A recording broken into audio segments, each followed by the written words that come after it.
शिवसेना उद्धव बाळासाहेब ठाकरे गटाकडून आज 17 उमेदवारांची पहिली यादी जाहीर करण्यात आली आणि त्यात परभणीचे खासदार संजय जाधव यांचं नाव आहे। आपण संजय जाधव यांच्याशी बातचीत करूया। खासदार साहेब, पहिली यादी जाहीर झाली, त्यात तुमचं नाव आहे, काय पहिली प्रतिक्रिया? मी माननीय उद्धवजी ठाकरे साहेबांचे या ठिकाणी आभार मानेन की त्यांनी मला पुन्हा एकदा लोकसभेमध्ये निवडणूक लढवण्यासाठी संधी दिल्याबद्दल। 33.5 वर्ष धनुष्यबाण नाही या निवडणुकीत, किती काय वाटते या निवडणुकीत धनुष्यबाण सोबत नाही? 33.5 वर्षापासून परभणीत धनुष्यबाण होता।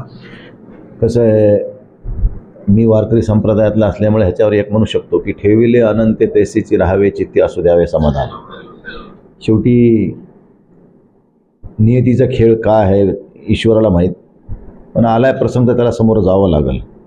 निश्चितच धनुष्यबाण चिन्ह नाही ह्याच्या वेदना तर मनात होत्यातच, पण आता मशाल चिन्हावर लढायचे, हम भी कुछ कम नहीं असं म्हणल्यासारखं मशाल भी कोई कम नहीं है और हालात के हिसाब से, सिचुएशन के हिसाब से हर घड़ी का सामना करना ये अपना फ़र्ज़ बनता और वो निभाना अपना काम है।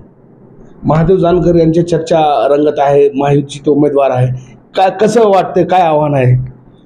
बघा, विरोधी पक्षाकडून त्यांच्या महायुतीतला कोणत्यातरी एका घटक पक्षाचा, त्यांच्या मित्र पक्षाचा उमेदवार येणार आहे, त्यामुळे पुढून कोण येणार आहे ह्याची पर्वा मी कधी आयुष्यात केली नाही। शेवटी कोणाशी तरी एकाची सामना करायचा आहे, मग कोणी काही ना, उससे लड़ना है अपने को, बस इतना ही अपने को समझ रहा है, अपन फाइनल है, अपने को लड़ना है और जीतना है, इसके आगे कुछ मालूम नहीं।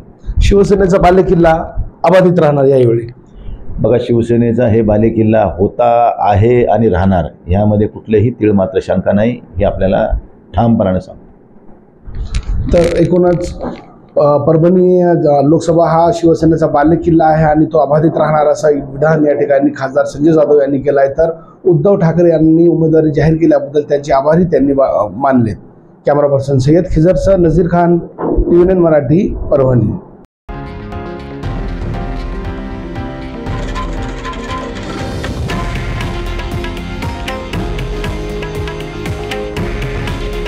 हे आहे देशातील नंबर 1 न्यूज नेटवर्क आणि आपण पाहत आहात TV9 मराठी। काळजी तुमची, हित महाराष्ट्राचं।